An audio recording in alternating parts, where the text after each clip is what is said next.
Ազգային ժողովի ուժեղ Հայաստան եւ Հայաստան խմբակցությունների հարգելի պատգամավորներ, նիստի աշխատանքներին հետևող հայրենակիցներ։ Հարցեր են հնչում, թե ինչու է ուժեղ Հայաստան խմբակցության ղեկավարը կայացրել այդ խորիմաստ որոշումը ստանձնելու խմբակցության կողմից եվրոպական ինտեգրման հարցերի հանձնաժողովի ղեկավարումը։ Քիչ առաջ նաեւ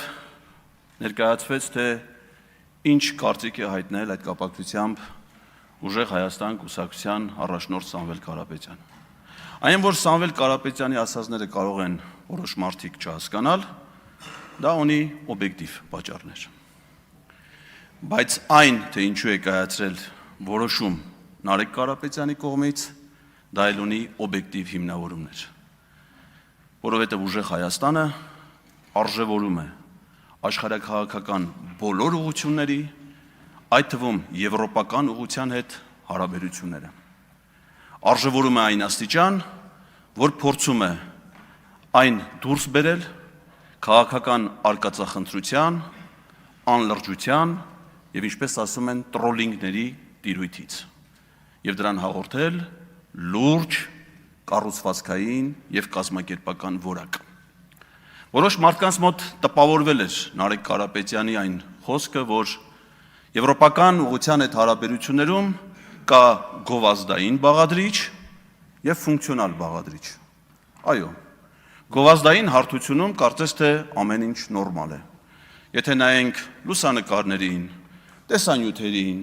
բարբերաբար կատարվող այցելություններին, իրար ցուցադրվող սրտիկներին, եւ ինչու՞ չէ նաեւ կախարդական 7 ծիրանից պատրաստված ծիրանի ջեմին, ապա կարծես թե ամեն ինչ նորմալ է։ Իսկ երբ որ գալիս ենք այն հարթություն, որտեղ կայացվում են լուրջ որոշումներ, ոնց որ թե ամեն ինչ անլուրջ է։ Այնպիսի տպավորություն է ստեղծվում, որ Հայաստանի եվրոպական համագործակցությունը նոր է սկսվում։ Եվրոպական համագործակցությունը դա միայն եվրոպական միությունը չէ, գոյություն են համաեվրոպական բազմաթիվ կազմակերպություններ։ Օրինակ ԵԱՀԿ-ին Հայաստանի անդամակցությունը եղել է դեռևս նախագահ Լևոն Տեր-Պետրոսյանի պաշտոնավարման շրջանում 1992 թվականին։ Սևծովյան տնտեսական համագործակցության կազմակերպության 92 թվականին նախագահ Տեր-Պետրոսյանի պաշտոնավարման շրջանում։ Իդեպ չունենալով Թուրքիայի հետ դիվանագիտական հարաբերություններ, մինչ օրս եւ այդ պահից ունենք կանոնավոր ստացիոնար դիվանագիտական ներկայացություն Թուրքիայում։ Եվրոպայի խորհրդին Հայաստանը անդամակցել է նախագահ Ռոբերտ Քոչարյանի պաշտոնավարման ժամանակաշրջանում։ ՍԵՊԱ-ի հետ համաձայնագիրը կնքվել է նախագահ Սերժ Սարգսյանի պաշտոնավարման շրջանում։ Հիմա գանք Եվրոպայի խորհրդին, համաեվրոպական ամենաֆունդամենտալ քաղաքական կազմակերպություններից մեկին, որը խարսված է մարդու իրավունքների, իրական ժողովրդավարության եւ օրենքի գերակայության արժեհամակարգի վրա։ Հայաստանը Եվրոպայի խորհրդին անդամակցել է Ադրբեջանի հետ միաժամանակ եւ չնայած որ Ադրբեջանի այս արժեքային տարբերությունները Հայաստանից այդ պահի դրությամբ անհամեմատ էին, որոշում կայացվեց երկու երկրների միաժամանակի անդամակցությունը պայմանով, որպիսի Լեռնային Ղարաբաղի խնդիրը այդ երկրները լուծեն բացառապես խաղաղ բանակցությունների միջոցով։ Դա նախապայման էր եւ Հայաստանի եւ Ադրբեջանի Եվրոպայի խորհրդին անդամակցելու համար։ Անկախ դրանից Արցախի նկատմամբ ադմինիստրատիվ հսկողությունը հայկական կողմից է թե Ադրբեջանի, բոլոր ժամանակներում Արցախը եղել է Եվրոպայի խորհրդի տարածք։ Եվ ինչ է տեղի ունեցել 21-րդ դարում Եվրոպայի խորհրդի տարածքում հրահրված պատերազմ, Արցախի ժողովրդի ցեղասպանություն եւ բռնի տեղահանություն։ Ես ուզում եմ հասկանալ, սա տեղավորվում է արդյոք մարդու իրավունքների, ժողովրդավարության եւ օրենքի գերակայության հետ։ Ոչ։ Իսկ հայկական կողմը, հայկական դիվանագիտությունը ինչ ջանքեր է գործադրել ադրբեջանական այդ հանցագործությանը եվրոպական արժեհամակարգի տեսանկյունից պատասխան տալու համար։ Մենք հուսով եմ կլսենք երբևէ Եվրոպայի խորհրդի խորհրդարանական վեհաժողովում հայկական պատվիրակության ղեկավարի նույն ինքը հայ-թուրքական գործընթացում հայկական կողմից ապօրինի կերպով բանակցողի հաշվետվությունը ազգային ժողովին։ Եվրոպական միություն։ Այդ կազմակերպության հետ Հայաստանը համագործակցել է բոլոր ժամանակներում։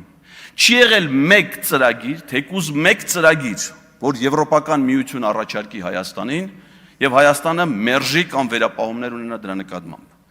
10-ի ծրագրերով, Արևելյան գործընկերության ծրագրերով, Եվրոպական միության այլ ծրագրերով բարեփոխումների է ենթարկվել ամբողջ ժամանակաշրջանում մեր կրթական համակարգը, արդարադատության համակարգը, հանրային կառավարման համակարգը, տեղական ինքնակառավարման համակարգը, ներդրվել են հակակոռուպցիոն բոլոր ինստիտուտները, կոռուպցիայի կանխարգելման հանձնաժողով, Բոլոնիայի գործընթաց եւ այլն։ Այդ ամենը Եվրոպական միության հետ մեր համագործակցության արդյունքներ։ Իսկ այդ համագործակցությունը 2017 թվականի նոյեմբերի 24-ին ամրագրվել է ինստիտուցիոնալ ամենաբարձր մակարդակում ՍԵՊԱ-ի համաձայնագրում։ Իդեպ ասեմ, որ Հայաստանը ԵԱՏՄ անդամ միակ պետությունն է, որը նման որակի եւ խորության ինստիտուցիոնալ համագործակցություն ունեցել Եվրոպական միության հետ։ ՍԵՊԱ-ի համաձայնագիրը վավերացվել եւ ուժի մեջ է մտել արդեն այս իշխանության ժամանակաշրջանում։ Իսկ ինչ է արել այս իշխանությունը այդ համաձայնագրի դրույթները կյանքի կոչելու համար, որը իրական եվրոպական ինտեգրացիան է։ Գրեթե ոչինչ։ Այդ որ հիմա խոսում են վիզաների ազատականացման, կեսաչափական տվյալների եւ անձնագրերի ներդրման մասին, կարծես թե նոր է արվում այդ ամեն ինչը։ Լեհական Պևու ընկերությունը մինչև 18 թիվն է ներդրել Հայաստանում այդ համակարգը, տպագրում եւ հայկական կողմին էր տրամադրում կեսաչափական անձնագրերը, որ 19 թվականին դուք չեղարկել եք։ Իսկ հիմա վիզաների ազատականացման գործընթացի բանակցության արդյունքը այն է, որ վիզաների մերժումները շատացել են, հերթերը մեծացել, տուրքը ավելացել, իսկ Հայաստանի քաղաքացիները համատարած արտաքսվում են եվրոպական երկրներից, որովհետև այդ գործընթացի կարևոր բաղադրիչը ոչ օրինական կարգավիճակ ունեցող քաղաքացիների հետ ընդունումն է, ինչը Հայաստանը վաղուց սկսել է իրականացնել։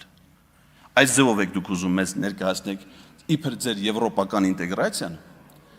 այդպիսի ինտեգրացիա չի լինում։